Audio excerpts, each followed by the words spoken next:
believe, is our sixth episode, if you will, of the Community Leadership Forum. And happy first day of May, although the weather would never bear that up. It's great to get out of April. It's great to get into May, and hopefully, as the governor said yesterday, we can start to hope for warmer days and better days ahead. I will tell you that our esteemed health director is unable to join our call today. I wish her well with her break, but know that it's a child care issue, so not sure what break she's getting.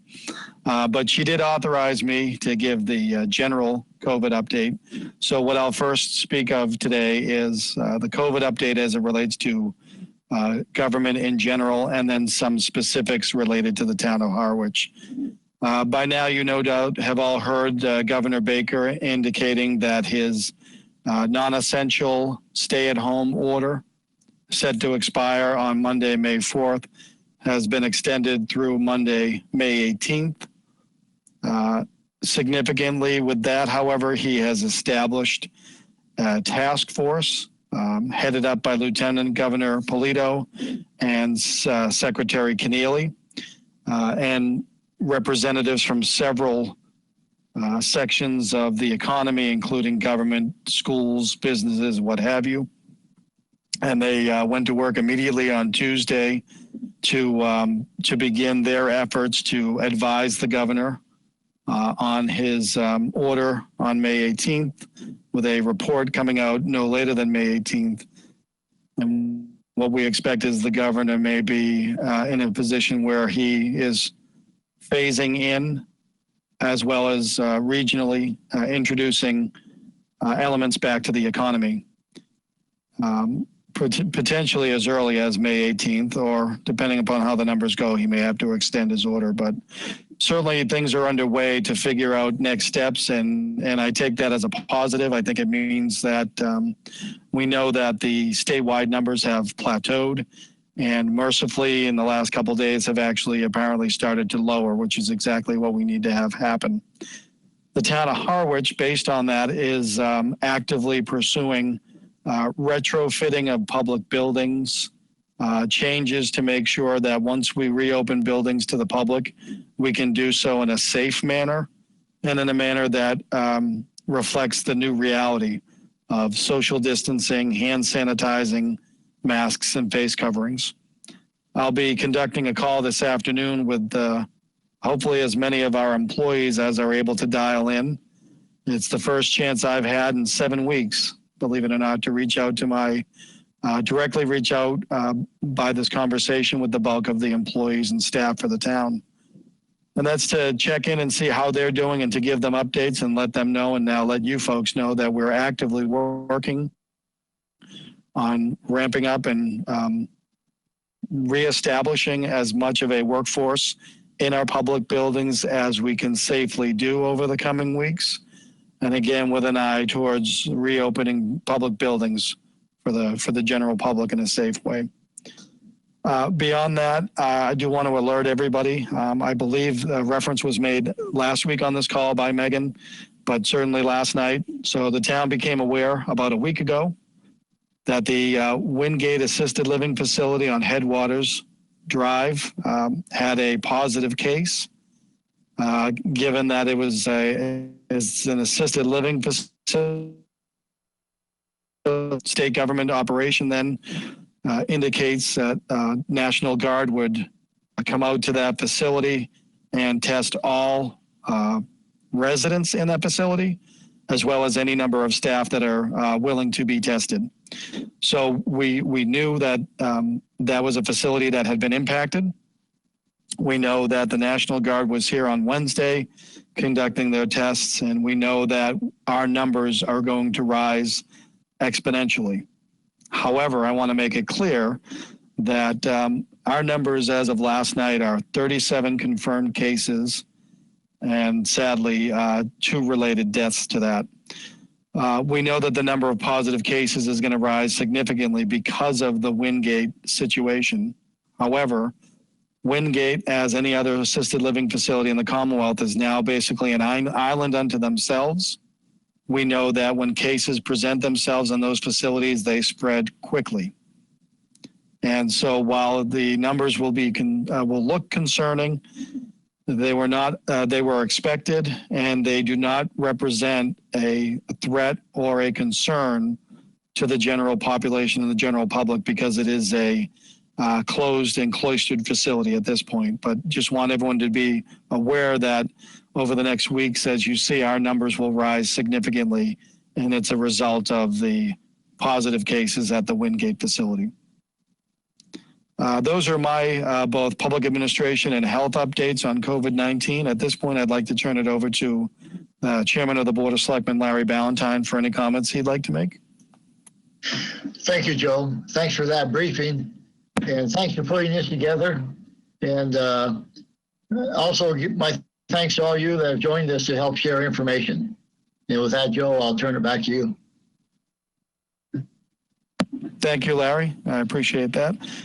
At this point, I think I'll just open it up to the entire group. We've got great cross-section of senior managers from government, business, faith-based communities, education, and all that. So I'll open it up to the group. Remember, if you're on a call or on a phone, you'll have to hit *6 to unmute your phone.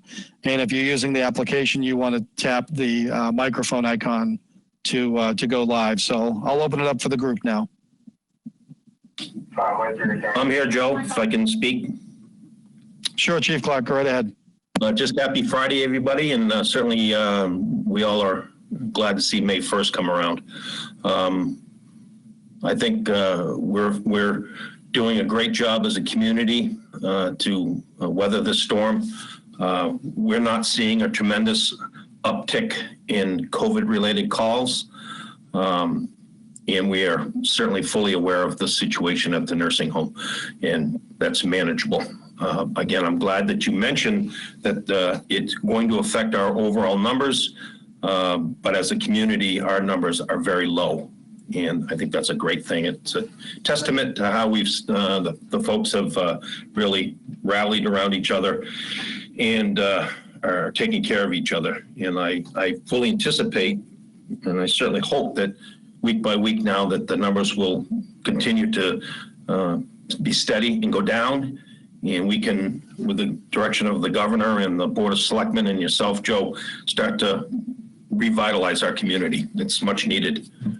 We're seeing some other issues out there in what we do and how we serve the people, that it's becoming stressful to the community. So we're doing the right thing. Let's continue to do the right thing. But I certainly look forward to getting back on the right path to be normal. And God bless these parents. God bless these parents that have had to give up their work and be home and manage the children of all ages, and to take over the responsibility of seeing that they're getting the much needed education. And my hat goes off to them. God bless them. Well said, Chief. Absolutely. And thank you for your other comments as well. I do want to just add that the Board of Selectmen will be resuming their normal, and I love using that word, their normal meeting schedule of Mondays. They're starting Monday, May 4th. Sadly, that was the original date of our annual town meeting. So a little bit wistful when it comes to that. However, there are topics on the agenda for Monday and going forward that relate to resuming operations and talking about the summertime. I do also want to mention that Senator Cyr, I'm not sure if we have someone on the call from his office, but Senator Cyr, on behalf of the Cape State Legislative Delegation, Representative Peake, Representative Whalen, and everybody that represents Cape Cod, worked on a great guidance letter that they've published that the Board of Selectmen in Harwich last night endorsed. And it's some great guidance to seasonal residents who are contemplating returning to Cape Cod, and just some very mindful guidance. It's timely. It's also short-term in nature, and so far it's talking about people between now and May 18th with Governor Baker's order. It's meant to be a viable document that's changing over time, but it's a great way to start the discussion about when and if people return, some of the things they should be mindful of. So conversations now turning to the late spring and summertime. Thank you, Chief. Anybody else want to weigh in on any topics?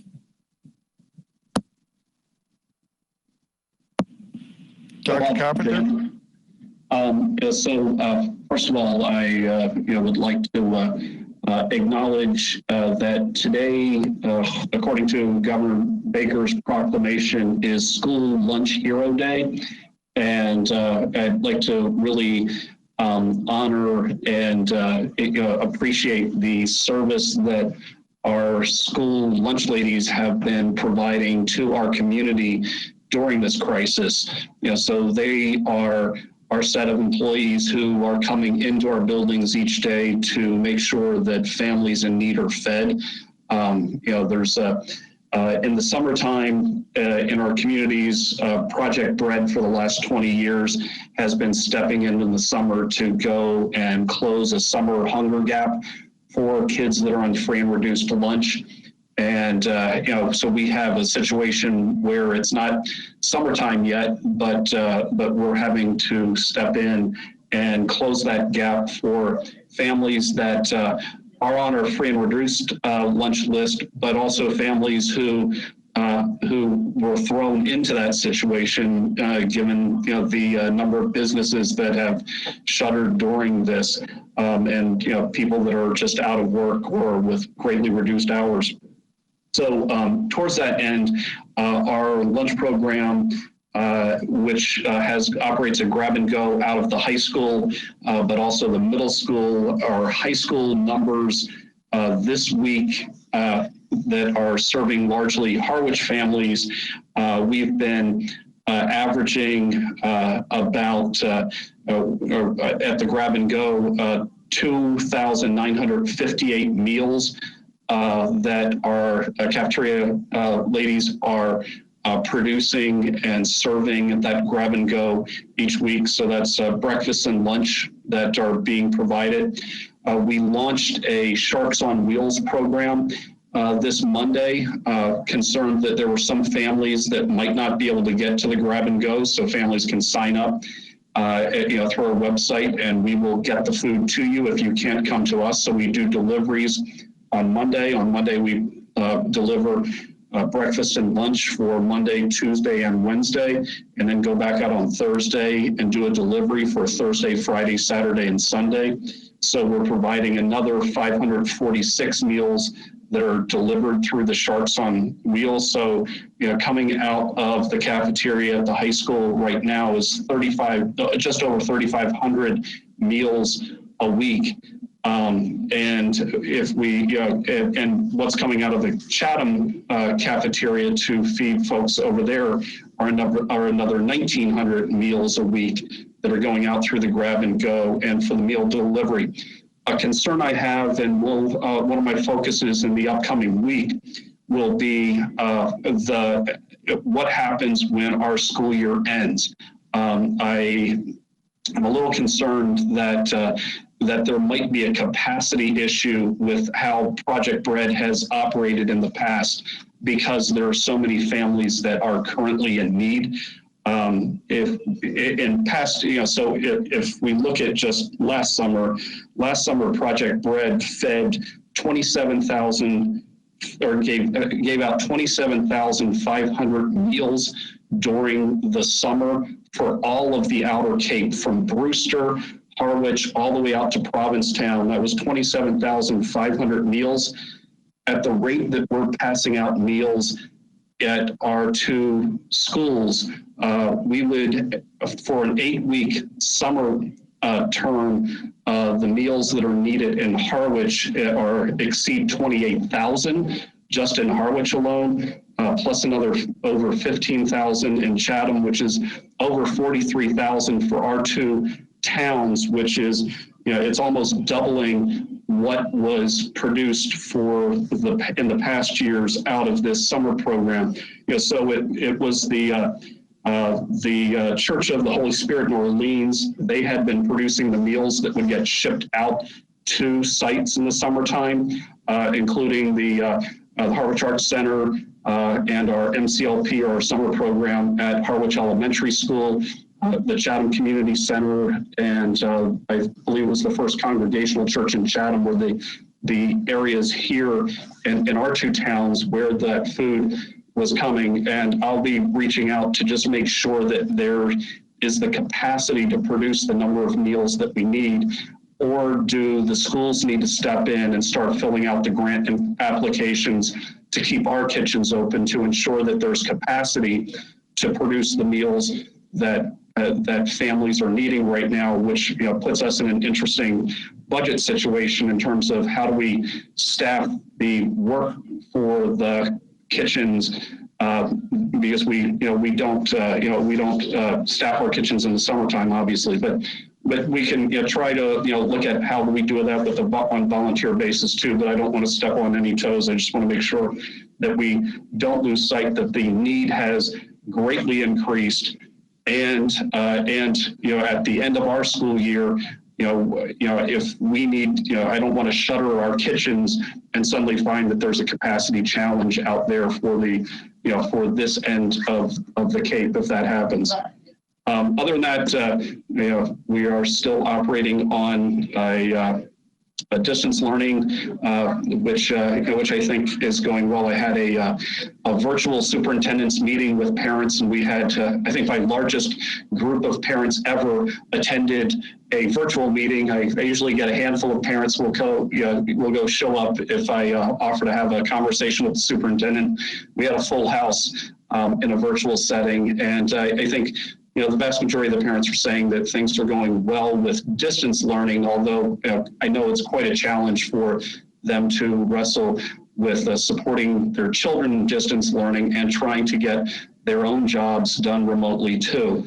And then I also, one of the other common themes that was showing up in that conversation with parents is there is quite, I think, an emotional situation in terms of what graduation and the senior week looks like for our kids that that would be graduating, and I was just trying to work with the parents to kind of help them understand what we could possibly do, and we'll have to see what the where all of the restrictions on gatherings go over the next weeks and months to how we can have a graduation, or what it's going to look like. So we have plan A, plan B, and plan C in the works, trying to see what what works best. And we will be spending some time in this upcoming week really processing with all of our seniors, because I do think there's sort of an emotional grief, a loss happening there for our students, and we just want to be sensitive to that and try to hear their voices and allow them to process. Joe, can I comment? Scott, I think we all feel bad for the seniors to miss a highlight of their life so far. My question is, you mentioned the grant application. What's the turnaround time on that if you decided to pursue it?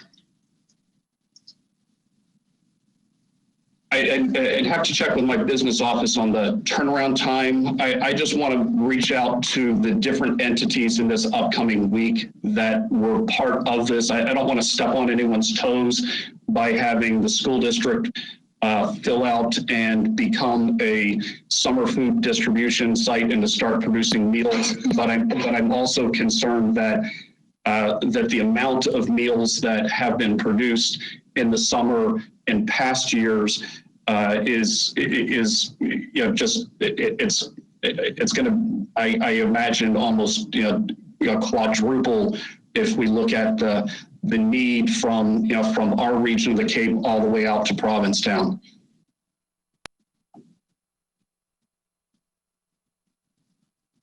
Thank you, Scott. Thank you, Larry. And I realized I was muted when I gave Larry the go ahead. So just remember, Larry, in parliamentary terms, silence equals consent. And Scott, Thank you, Larry. Scott, I know I speak for everyone on this group as well as the community at large to please add us to the echo of thanks to the folks in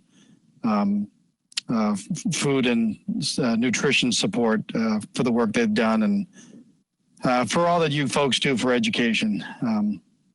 Certainly. So thank you for that. I also want to just add one more little thing there, Joe, and just provide a little thanks and appreciation to my central office team and my other administrators in the school district last week. So last week was school vacation week, and we wanted to make sure that our cafeteria workers had a week off and could have a break from doing the lunches. So we stepped in as a team and did the lunches. And it was actually a great experience to have these families come up and picking up these meals and just expressing how grateful they are for, for what we're doing and how we're plugging a gap that they, I think many of these families didn't imagine that they'd find themselves in this situation. Sure. Thank you again. Anybody else that has anything to add or ask? Reverend, go right ahead, please. Just a response of great thanks to the school community for all that they're doing in the feeding of meals. I know you have, as you said, Plan A, B, and C, and just I know of another town who has honored the graduating seniors by identifying, a light pole in the town completely dedicated to that kid, with their picture and so forth. But some of us thought that was really very dear. And we know that the kids would greatly appreciate something like that. Thank you for your good thoughts. Well said. Thank you, Reverend. Anyone else at this point?